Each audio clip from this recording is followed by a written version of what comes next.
Good morning friends. 90 शब्द प्रति minute dictation start.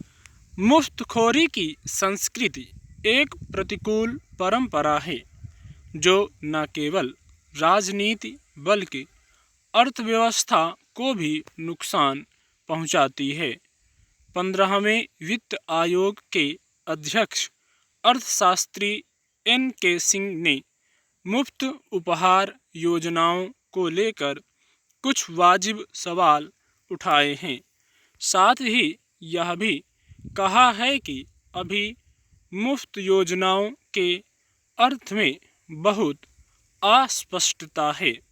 वाकई हमें यह देखना चाहिए कि कौन सी वस्तु मुफ्त देने लायक है और कौन सी वस्तु देने लायक नहीं है।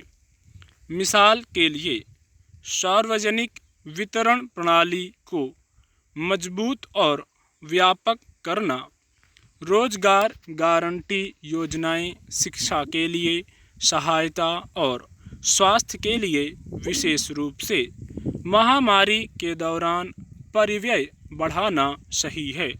पूरी दुनिया में ऐसे व्यय को न्यायपूर्ण माना जाता है।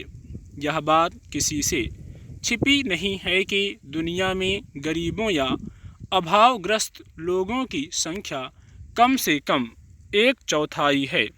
उनकी आर्थिक सामाजिक सुरक्षा के प्रबंध करना हर सरकार की जिम्मेदारी है।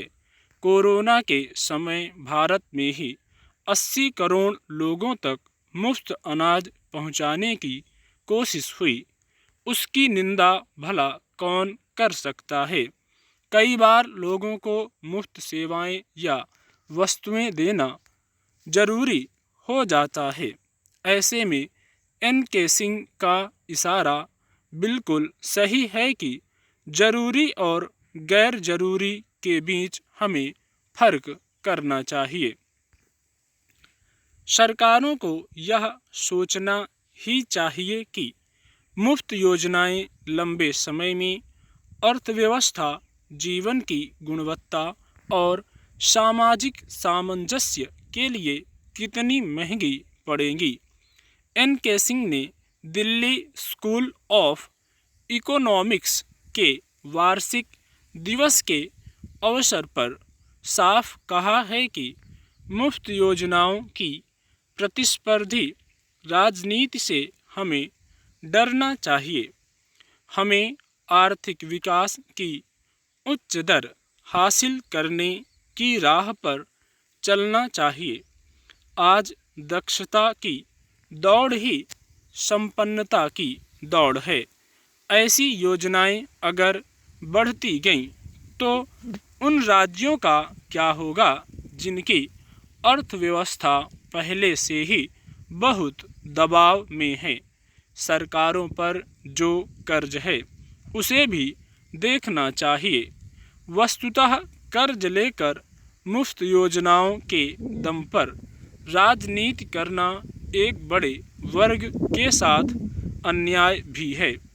अनुमान के अनुसार पंजाब में मुफ्त योजनाओं या उपहारों के वादे को लागू करने में लगभग 17,000 करोड़ रुपए खर्च हो सकते हैं।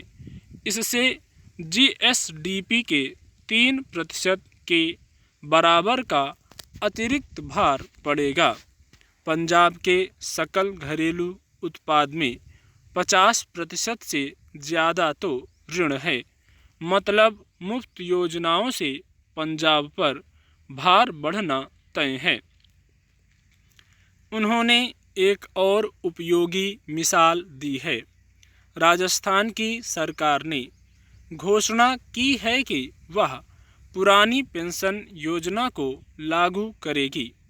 यह निर्णय प्रतिगामी है क्योंकि पुरानी पेंशन योजना से पीछा छुड़ाना इस तथ्य पर आधारित था कि वह योजना समानता पर आधारित नहीं थी। राजस्थान का पेंशन एवं वेतन व्यय उसके कर और गैर कर राजस्व का करीब 56% है, यानी उसकी 6% सिविल सेवक आबादी को राज्य के 56% राजस्व का लाभ मिलता है। स्टॉप।